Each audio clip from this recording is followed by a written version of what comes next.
ہر محنت کی مزدوری زیرو۔ ام فیضان علیہ الصباح ننھے فیضان کے لیے ناشتہ بنا رہی تھی۔ فیضان بیٹا پراٹھا بننے اور انڈا تلنے کی خوشبو سے لطف اندوز ہو رہا تھا۔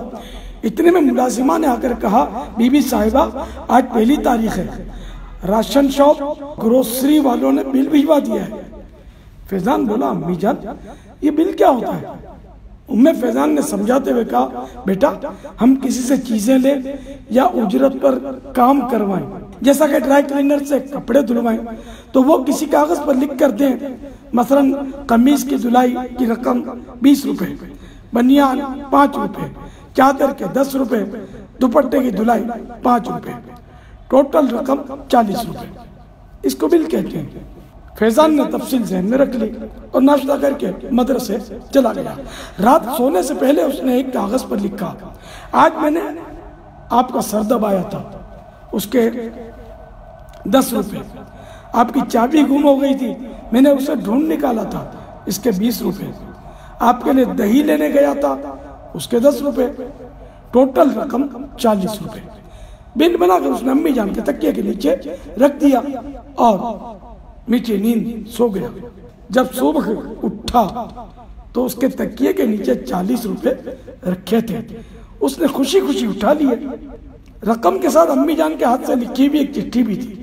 اس میں لکھا تھا، میں نے تم کو 9 ماہ پیٹ میں رکھا، اس کی رقم 0، 2 سال دودھ پلایا، اس کی رقم 0، تمہارا پیشاب آلود بستر 4 سال تک دھوتی رہی، اس کی رقم 0، اور اب تک روزانہ اچھی اچھی ڈشیں پکا کر کھلاتی رہی، اس کی رقم بھی 0۔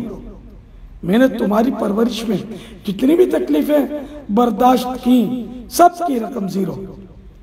یہ پڑھ کر فیضان کی آنکھوں سے آنسو چھلک پڑے اور دوڑ کر ماں کے قدموں میں گر پڑا اور رو رو کر اپنی نادانی کی معافی مانگنے لگا۔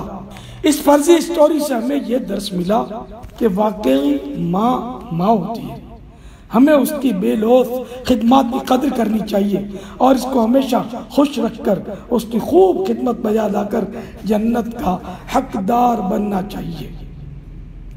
اپنے مدنی منوں اور مدنی منیوں کو یہ مدنی گلدستہ ضرور سنائیے۔